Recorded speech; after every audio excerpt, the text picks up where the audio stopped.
Bonjour à tous, je suis Mina Daban, présidente de l'association de patients LMC France. Je suis très heureuse de vous accueillir à Marseille pour la seconde conférence sur la LMC, organisée par notre association de patients. Merci à tous vraiment d'être venus à l'occasion de la journée mondiale de la LMC, initiée par notre association en 2011. C'est donc la 5e année que cette journée mondiale a lieu. Et cette année, nous avons le plaisir de fêter, en outre, les 5 ans de l'association LMC France. Le programme sera le suivant. Après les mots d'introduction du professeur Maranenki, qui nous fait l'honneur d'être là, il est professeur des universités, cancérologue à l'IPC, ex-directeur général de l'Institut national du cancer, l'INCa, et de l'Agence nationale de sécurité du médicament, la NSM, qui fait énormément pour les malades, et de Dominique Nobile de l'INSERM, délégué régional à l'INSERM, qui soutient LMC France depuis le début. Je tiens à lui signifier ma gratitude, pour leur implication qui me touche beaucoup. Le programme se déroulera donc en 3 parties, à travers 3 tables rondes. Chaque table ronde sera précédée par l'intervention d'un grand témoin, patient ou proche de patient, et sera suivie par un temps de questions-réponses entre la salle et la tribune. Nous terminerons par une cérémonie de clôture que je vous demande de ne pas rater, car nous remettrons les trophées LMC France. Cette conférence sera ponctuée de 2 pauses, une à 10h45 pour une pause café et une à 12h30 pour la pause déjeuner, qui vous permettront d'échanger avec les experts présents que nous avons la joie d'accueillir aujourd'hui. J'en profite pour remercier chaleureusement nos partenaires, la PHM, l'Institut Paoli Calmette, l'INSERM, l'Agence régionale de santé et le réseau Oncopaca. Le soutien institutionnel aussi de Novartis, BMS, Pfizer et Ariad. Je tiens à remercier aussi tous nos conférenciers pour leur présence à nos côtés. Un grand merci tout particulier au docteur Aude Charbonnier, qui est toujours sur le front en tant que présidente du conseil scientifique LMC France. Un grand merci au professeur Viens de nous accueillir au sein de l'Institut. Je veux aussi vous remercier tous d'être venus si nombreux, et pour certains de très loin, Paris, Lille, Bordeaux, mais aussi de Suisse, de Belgique et du Canada. Je vous invite à bien profiter des temps de questions-réponses après les tables rondes afin de poser toutes vos questions aux experts. Bien sûr, nous éviterons les questions personnelles pour privilégier les questions généralistes utiles au maximum de personnes. Les pauses seront des moments privilégiés d'écoute et d'échange.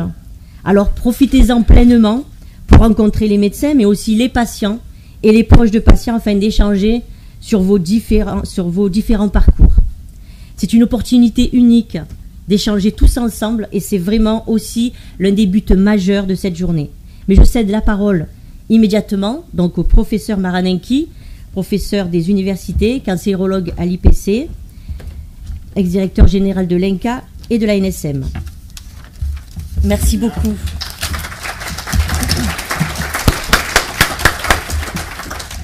Oh, c'est pas la première fois, mais on a envie d'applaudir Mina avec régularité. Je suis sûr que vous êtes d'accord avec moi.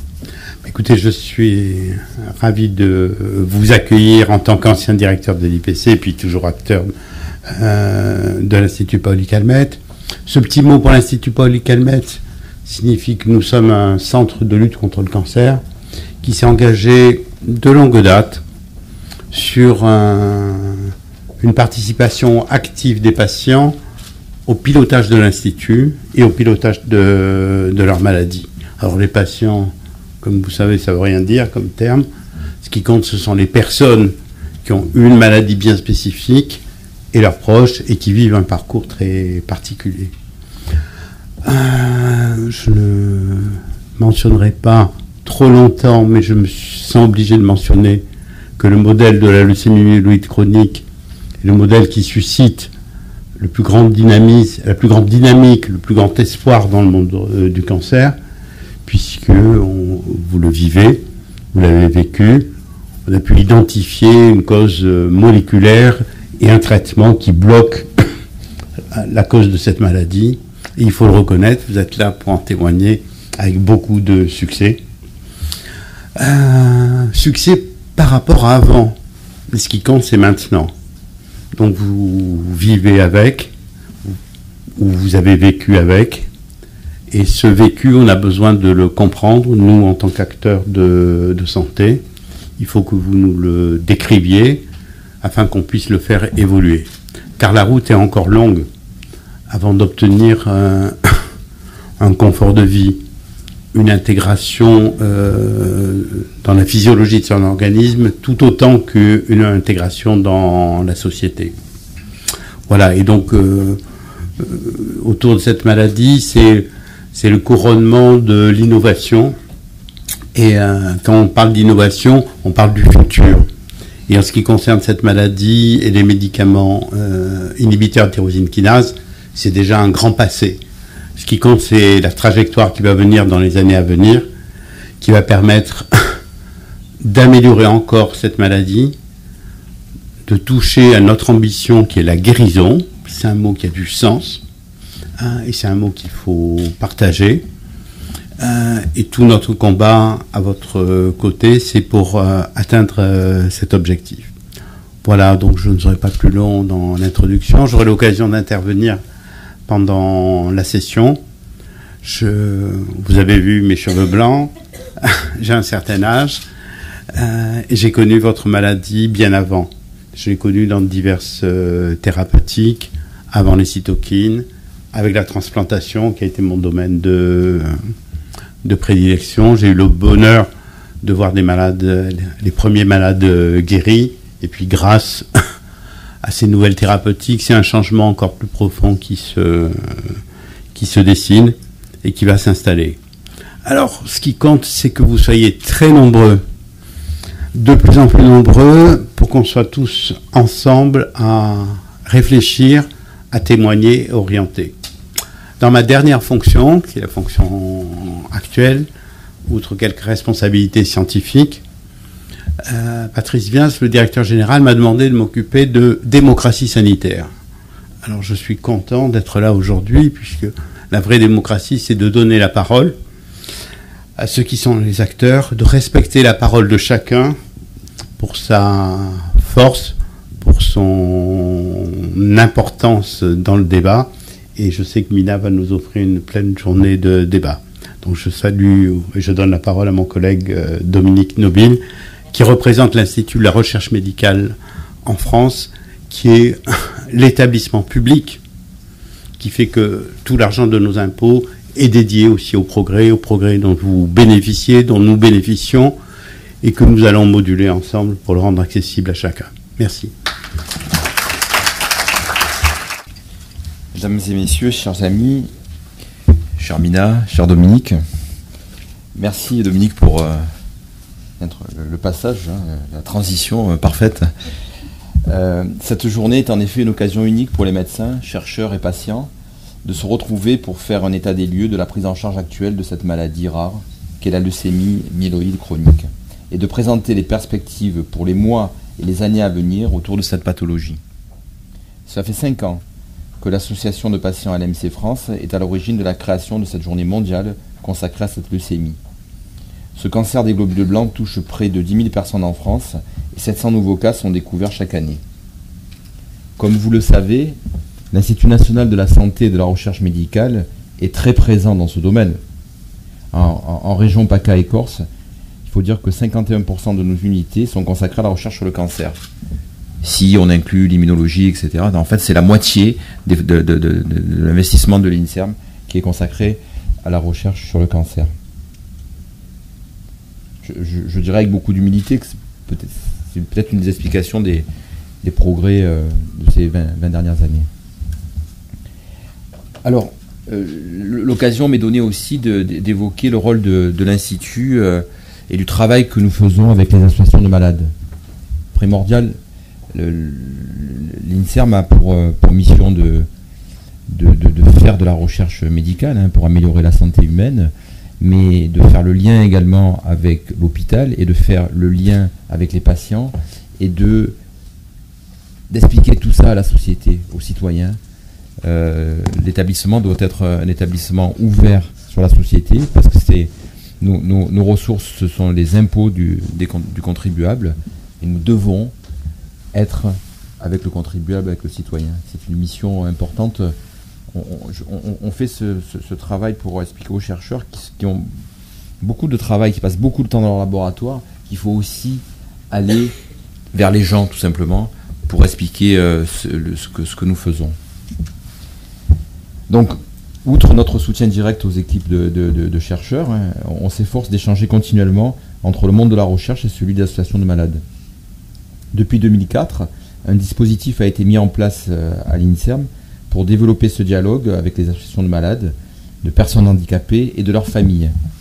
Un groupe de réflexion avec les associations de malades, que l'on appelle le GRAM, a été créé. C'est une instance de réflexion et de proposition sur les orientations stratégiques et les actions à mettre en œuvre pour développer la politique de partenariat entre notre établissement et les associations. Cette dynamique témoigne de la force innovante du dialogue science-société dont les associations continuent à être un maillon essentiel. J'en profite pour vous dire aussi que nous sommes en train d'éditer des petits livres, des petits bouquins écrits par des chercheurs. C'est un peu de la vulgarisation. C'est aux éditions La Musardière. Ça coûte 9 €. Les premiers bouquins qui sont sortis, c'est sur l'intérêt du sport, la dépression, la vaccination. J'étais il y a une dizaine de jours en Corse pour les 10 ans du réseau Sentinelle Méditerranée. Vous savez, le réseau Sentinelle, c'est un réseau de l'INSERM qui est en connexion avec les médecins généralistes, les médecins de ville et les médecins de campagne. Et les médecins nous disaient lors de ce colloque qu'ils avaient de plus en plus de mal à convaincre l'intérêt de la vaccination. Je crois que c'est un problème de société. Et donc nous avons sorti ces petits bouquins rouges. Ça peut faire l'objet de beaux cadeaux de Noël. Et je peux vous dire que c'est accessible puisque j'ai tout compris. Donc ça veut dire que c'est... voilà. Ça fait partie de notre démarche générale en fait, d'essayer d'expliquer. Et puis c'est notre mission aussi d'expliquer ce que nous faisons et quels sont les progrès en cours. Donc cette journée, Mina, c'est un exemple remarquable de l'engagement d'une association, de ton association, pour favoriser ce dialogue continu entre médecins, chercheurs et malades. Et on est fiers de t'accompagner depuis sa création depuis 5 ans. Moi, le week-end, je fais du vélo et je ne renonce à mes sorties en vélo que très rarement, donc tu fais partie des... mais je le fais avec le cœur. Enfin. Je voulais vous parler aussi, puisqu'on évoque les liens avec la société, avec les citoyens, de la fête de la science 2015. Et donc, tout au long de l'année, dans notre circonscription, nous essayons d'organiser des moments de partage. Et donc bientôt aura lieu la 25e édition de la fête de la science.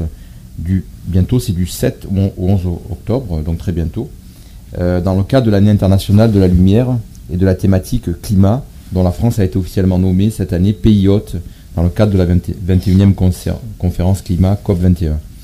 Donc, à cette occasion, et avec beaucoup d'humilité, en PACA et en Corse, à travers nos laboratoires, nous serons présents dans tous les villages de la science, à Marseille, à la Seine-sur-Mer, à Nice.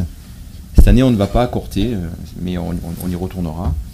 Nous proposons également des ateliers de culture scientifique pour les scolaires le jeudi 8 octobre au sein de la délégation régionale INSERM qui est tout à côté, là, à pied, il faut 5 minutes pour venir, dans le cadre d'un partenariat avec l'Institut Paoli Calmette et les organisateurs de la fête de la science. Donc il y aura des stands et on va accueillir les écoliers, les collégiens et les lycéens du quartier, du coin, peut-être même un peu plus loin puisqu'on a un partenariat avec le lycée Victor Hugo pour donner aussi l'envie à nos jeunes, notre jeunesse douée de ne pas négliger les carrières scientifiques. Voilà. Et puis on présentera également 2 expositions, une qui s'intitule Que la lumière soigne, du 29 septembre au 18 octobre à la médiathèque Simone Veil à La Ciotat, Et puis l'exposition Climat et Santé à la Villa Méditerranée du 9 au 11 octobre. Je vous souhaite vraiment une bonne journée d'échange, de travail. Je remercie encore Mina pour son invitation.